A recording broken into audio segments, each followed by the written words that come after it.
So, thank you for taking time to join us after the lunch. I see we are pretty outnumbered, but nevertheless, I would like to thank fellow innovators to take a time and listen to us. So today we're going to discuss a very serious topic, precisely why do we think at XPANCEO that XR will shape the next generation of computing? Very briefly about myself, my name is Roman Axelrod. I'm a serial entrepreneur and a tech enthusiast. I've spent last 12, 13 years building and selling tech companies, and so far have 3 successful exits under the belt. And for the last 3 years, I've been on an absolutely exciting path, the most ambitious one anyone can imagine. Together with my partner and friend Valentyn, we decided to try to create the next generation of computing, or at least to provide humanity with an ultimate form factor. To make this a reality, we founded XPANCEO and assembled one of the world's greatest teams in optics in our Dubai lab. We are so far ranked as top 5 optics labs in the world and top 1 research institution in Western Asia according to Nature Index. We try to create a smart contact lens with digital functionality. We have been incredibly lucky to raise a substantial amount of money, and ladies and gentlemen, things I'm talking about is not a future, it's not a concept, not a fancy PDF. Expo Hall, second booth on the right, prototypes showcasing AR on a contact lens. Everyone is very welcome to join us, to try it for yourself. This is not, a distant future we're talking about. We have working prototypes of this gadget. But let's start with before we talk the future of computing, let me share something about the past. You see, my passion for innovation started with my grandfather. He was one of the first Soviet engineers who worked on computers back in the 50s. In fact, Mr. Axelrod Senior was, as a junior engineer, he was a part of the scientific group who developed a computer that was used to send Mr. Gagarin to space. And to be honest, I'm immensely proud of this fact. And my grandfather would tell me stories about those enormous yet very innovative machines. As a child, I dreamt about those computers and imagined creating one on my own. And, well, here I am doing exactly that. Funny how life works, isn't it? So, each generation of computing was smaller, thinner, easier to operate, and closer to human body. First computers, mini computers, laptops, truly something happened when Mr. Jobs introduced a gadget that we know today as a major computer of the humanity, a flat screen phone, be it iPhone or Android or Windows or whatever. But what's next? What's next? For decades, each wave of innovation has built on what came before, but it was all about, building up and refining existing ideas. Computers became smarter, more portable, but at their core, they're still based on the same silicon technology my grandfather worked on like 60 years ago. And we decided that the radical shift is needed. We've seen the computer of the future many times in sci-fi movies. Bang, computer of Tony Stark appears around you, spatial invisible computer, omnipresent technology that will be controlled, that will surround you, and that will be controlled by eyes, by voice, by gesture, probably later by mind. So let's try to define the core qualities of such a computer. AI-powered. We've already seen how much this technology has transformed our lives, from simple chatbots to sophisticated algorithms. But we really do believe that the core, the heart of this computer is a very, very sophisticated AI algorithm. Then it has to be, secondly, it has to be spatial. We should be free from those bulky, inconvenient screens, inseparable screens. The ideal computer must be right in front of our eyes, as well. Vision is obviously our primary way of understanding the world. And most importantly and finally, it should feel as natural for the user as their own body. We always say best device is no device, seamlessly integrated and controlled effortlessly. Even probably with the power of mind, who knows? But what will be the interface and, I would add, form factor?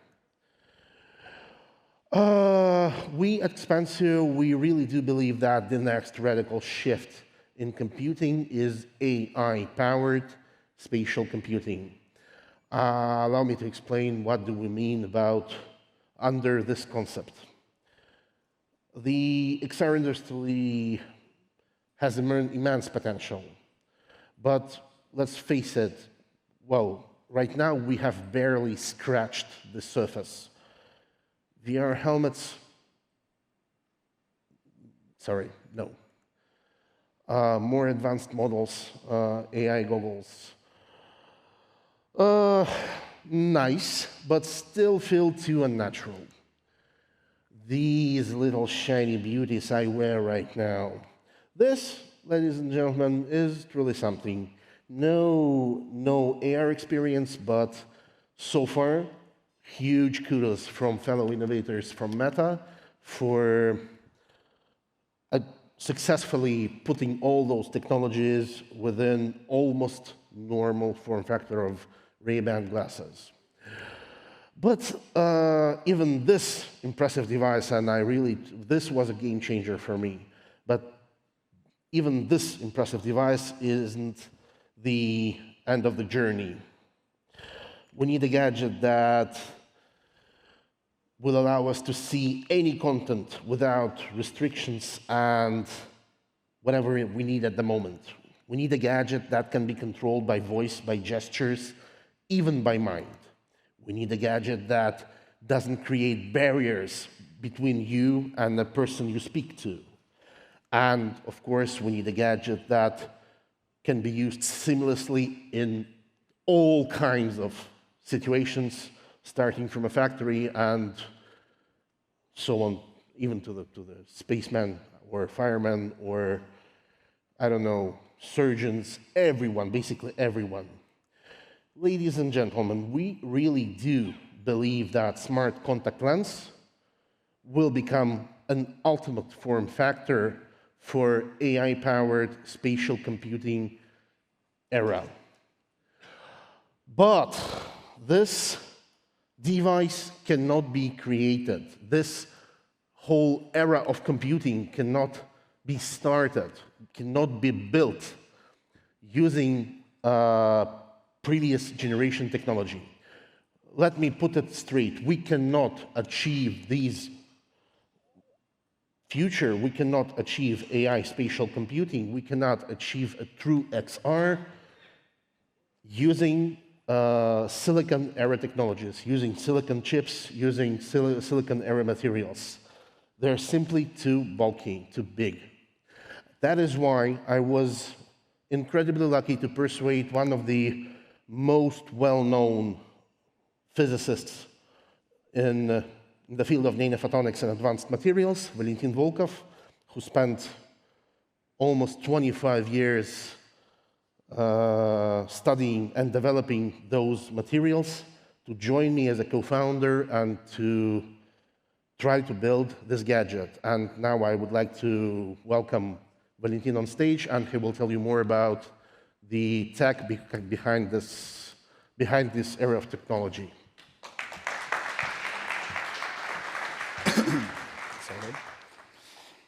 Hello, everyone. Roman, thank you very much for this nice introduction, very warm. Yeah, and of course, I really appreciate this opportunity to talk a bit about our technology. So, indeed, I am a scientist. That's my main education. I got a specialization in photonics and advanced optical materials. And what actually, well, me and my research team, we are trying to use this background to actually to realize this special next-generation computer device. Of course, from our point of view, of course, it's a wearable device, which, as Roman said, should replace one day all wearable gadgets that you have in your pockets, on your wrist, and so on. Yes, and Roman already mentioned that there are some issues with traditional approach. If you use, we talk about optics, we talk about glasses, lenses. It's optoelectronic devices, obviously. So, in order to create it, you should use optics and electronics. So, and of course, it's very kind of tempting to use traditional optics because we very well know how it works, and in principle it works, of course. And many actually companies, well, not that many, but there were a few companies. First of all, of course, I should mention Mojo Vision, real pioneers in the field of smart wearable contact lenses, try to deal with this situation. So they used a diffraction-limited approach, and in principle, it works, but the only problem is that the gadget actually became rather bulky.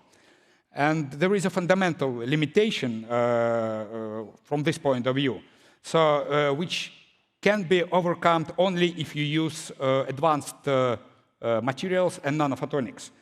So, once we start to talk about advanced materials, of course, I should do this tribute to this gentleman. So probably some of you know who. So it's Andrew Game, Professor Game, and Professor Kostya Novoselov. Basically, because of the work of those two scientists, we got this tremendous success and this huge interest to the material science these days. So these two UK scientists, they first tried to investigate the two-dimensional materials. So it's materials which characterized by the thickness of, well, literally speaking, one atom thick material. So they are very wide, but compared to the wideness, they neglectably thick. So, and they got a Nobel Prize in 2010 for those groundbreaking experiments with first two-dimensional material graphene. So it's already more than 14 years, actually, passed from that moment. And these days, we actually have hundreds of those materials. So if graphene was the very first, and it was kind of semi-metal or metal material, so these days we have like all the variety of building blocks for making a new photonics and optoelectronics. So we have conductors, semiconductors, we have also dielectrics. So, and actually now, these days, we're also able to do a combination of those materials to basically achieve advanced materials which do not exist in nature by the definition, but can be characterized by optoelectronic properties which can be created on demand. Of course, here, we and also other groups, they widely used machine learning and artificial intelligence.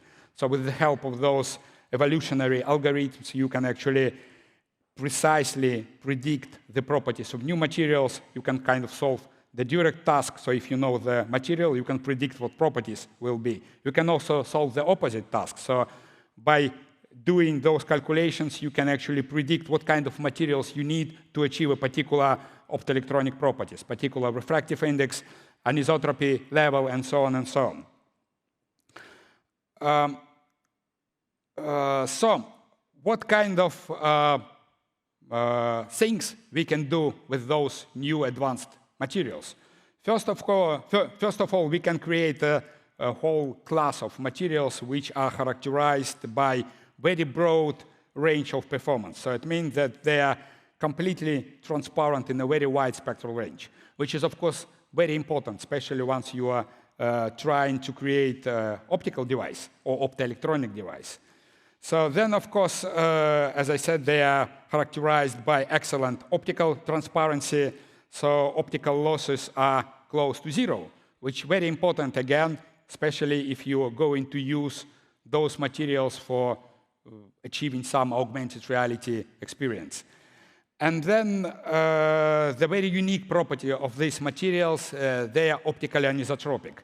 I mean, of course, you can also find the traditional optically anisotropical materials like calcite, but in nature, those materials are very low anisotropic. So with our advanced materials, we can have anisotropy which orders of magnitude higher than those that you can find in nature. And then, of course, high refractive index. That's a very important characteristics because light actually prefer to be accumulated exactly in a space where the refractive index is at maxima. So that's actually give you the ultimate power to bend the light, to guide the light, and as a result, you can have excellent characteristics of your final device with a huge field of view,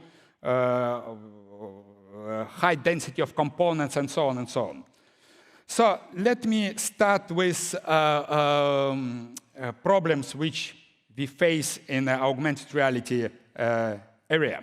So, and then, of course, I will try to describe how we are going to deal with that by use of our materials and our advanced nanophotonic technologies. So that's how our eye works. So it's very good, actually, in terms of be focused on objects that are far away from us. So, but once we start to approach, well, in our case, our display or micro display close to the eye, then soon we start to experience some problems. Of course, the eye will try to accommodate, but once you are really close to the eye, you are not able to see it because, I mean, it's out of the accommodation property. So, which means that the only way you can create an image once you display directly on your eye, it's some kind of smart collimating system. So it somehow should be able to collect the rays, make them parallel, and then in the end, they will be again, they will go through the eye lens and they will create the image exactly in a retina. And that's, in principle, it's doable. Like, for example, Mojo Vision tried to solve this problem by using a traditional telescopic system. The only problem that the thickness of this collimating system should be less than 1 millimeter because we are going to integrate everything inside the contact lens. So in our lab, we're actually trying to solve this problem in two ways. First of all, we are creating our own nano collimating system, which once they integrate it together with a micro display, then it can be integrated inside the micro, inside the contact lens, and they will create this micro display. Like a plan B, we're also developing our own holographic projector based on a holography. So let's start with the micro display. So that's the idea that we are developing now in our lab. So we have collimator. So with the help of our advanced optical technology, we actually managed to make this collimator as thick as 270 microns, so which allow us to integrate it inside the contact lens. So that's the idea of the, as you can see, inside the contact lens we have a micro display. Then after micro display we have our nano collimator or micro collimator system. And then altogether, they actually start to produce the image exactly at the retina. So yeah, that's how it looks in real life. Unfortunately, now we use not the most optimum micro display. It's a BCG display, so it's significantly bigger than we would like to have. I think the sizes is like 4 by 5 millimeters. But nevertheless, I mean, let me introduce you the performance of this. You are basically the very first who see how it works. So now we are kind of approaching, we are using this artificial eye system. So now the lens is on, and as you can see, it starts to produce images. So again, of course, the resolution is determined by the resolution of the micro display itself, and it's not perfect here. We are now developing our own system, but in principle, the main problem of collimating the radiation and of collimation and integration of the radiation inside the contact lens is solved in principle. But I also mentioned that we also have a plan B, just to be on a safe side. And plan B is based on a holography system. So as you know, hologram can be actually pretty thin as a human hair or something. So it's hundreds of microns, again, we are talking. So it's a traditional holographic approach. We write the holography, then we integrate it inside the contact lens. Still, of course, we would need to have a light source. We would nice to have a nice micro display or OLED or something. So, and then actually, once you have all together, it actually works pretty well. So, and the prototype of this device you can actually try on our booth, and I invite you, and we can try. You can try it, and you can see it really works nicely. And then, of course, well, I have a few minutes more. So, just the very last, but not least, I would like to talk a bit about ways how you can actually control and manipulate the lens. So one should keep in mind, Roman a bit mentioned this, that from autogenetic point of view, our eyes, it's a part of brain. So which means that if you will integrate a jet electrodes directly on the lens, then in principle, if you are lucky and you do everything correctly, you can manipulate and control your lens with the power of your sword. That's what we were thinking in the beginning, and it kind of works, but still could be improved. But suddenly we actually realized that it's much easier to read any muscle functions, like you can manipulate with fingers, and then it's immediately seen. Or you can actually move your tone. That's actually very, I mean, you know, tone is a very interesting thing, because you can move it on once your mouse is closed. No one can see it. You can move it up, down, left, and you can actually use your teeth like buttons to print something, for example. So we did those measurements. We worked with the 5 healthy volunteers. So we measured those corneal EEG and actually found that the approach is actually feasible. We could easily see the movement up, down, left, right. And actually, surprisingly, the efficiency and sensitivity was very high. It's actually up to 95%. We could easily read those basic movements, which actually give us a hope that it's doable in principle. So, you know, people are already very good in using touch screens and fingers, so why not to use tone? I mean, So, on this optimistic note, I would like to conclude my presentation. Thank you very much for your attention.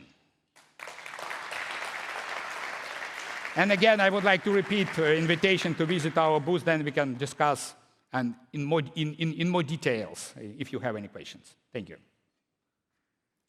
Thank you, Valentyn. Thank you, Roman.